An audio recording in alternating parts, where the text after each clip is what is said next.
Finally, ladies and gentlemen, the Colosseum doors have opened and tomorrow we can partake in government-sponsored violence. Hello everyone, I'm lost. And this was a pleasant surprise. Everybody was expecting the PvP arena to be included in the first DLC. That's how it's historically been. But this I think is a great move. It helps in building hype for the Game Awards and any potential announcement that we might get at the show.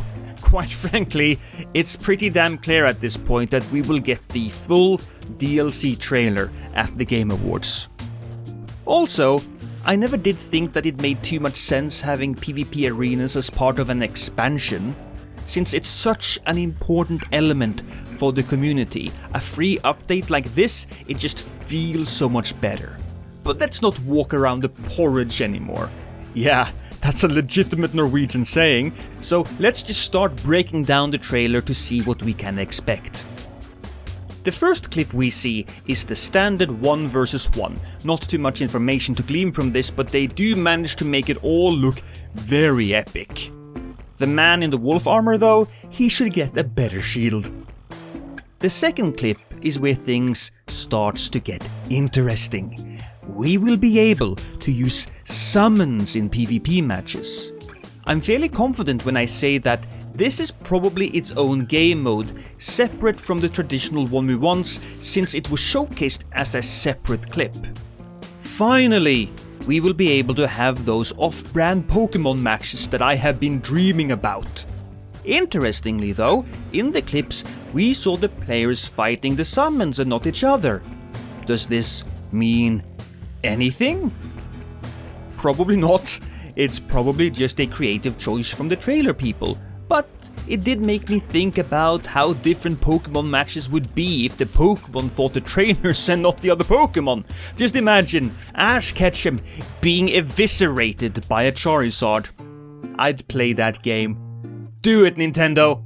In the last clip, we get a scene of 2 teams of 3 staring each other down.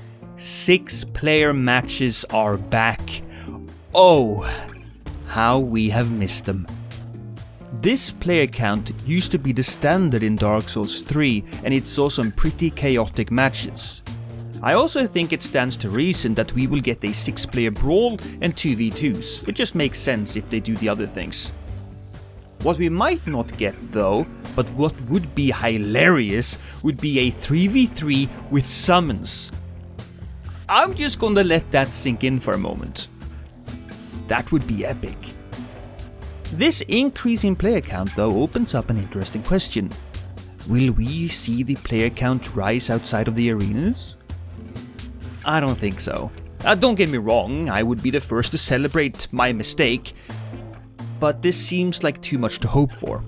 What I do think though is way more likely is that we might get a singular 6-player area in the DLC, something that harkens back to Gank City from Dark Souls 3, which was a Covenant area where people got summoned to deal with trespassers, and it basically turned that area into a war zone.